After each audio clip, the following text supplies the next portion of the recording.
PSC here means PIV, security, and cost. We've known that in the last 1 decade that these are the issues.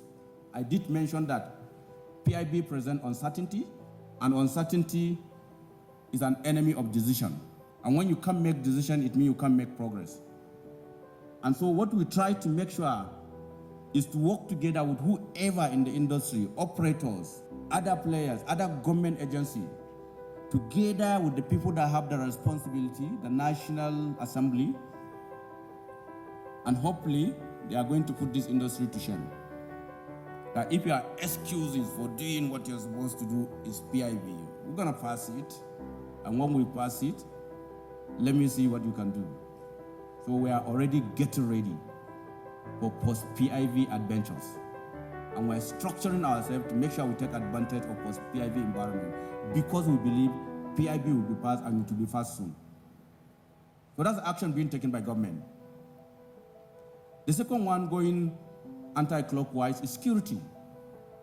Again, the issue of security in the Gulf of Guinea is well pronounced.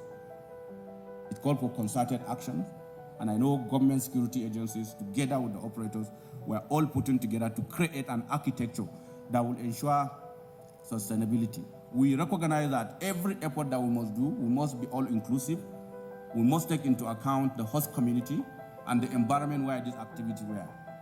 And we are getting a lot of support from traditional rulers of our oil-producing areas, our opinion molders, our association, and they are all geared toward that because they recognize that this insecurity is creating a very, very devastating impact that make it very difficult to remediate. And lastly, the common enemy to all of us, cost. Cost is an enemy to business. I always like to say, take it simple. Remember, for some of us who were not privileged to go to Montessori, the best way to understand arithmetic is to say, hey, sell price minus cost price equal to profit, right? And what that means is that you must make sure that the cost is so low so that the selling price will override that significantly. And the higher your sell price and the lower your cost, the higher your profit and the higher your disposable income and the higher money you get to do that. And therefore we must kill cost. If we don't kill cost, cost will kill us. If we don't pull down cost, cost will pull us down.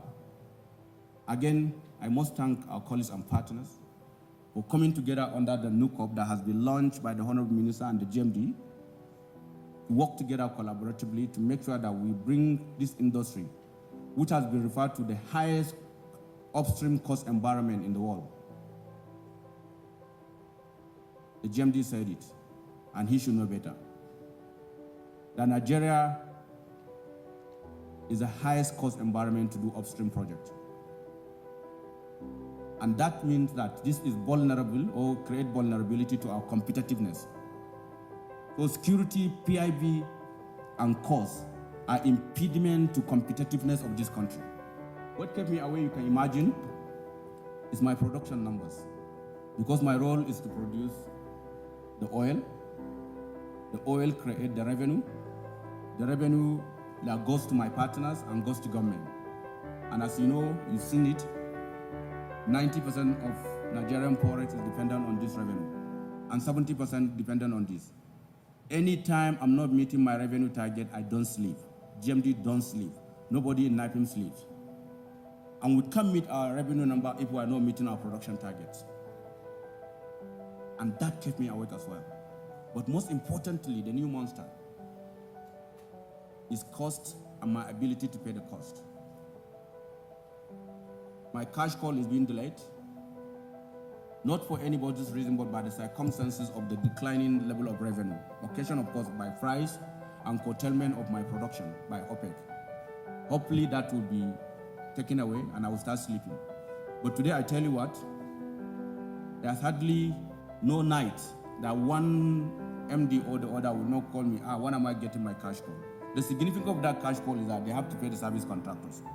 If you don't pay the service contractors, they're not going to be able to speak.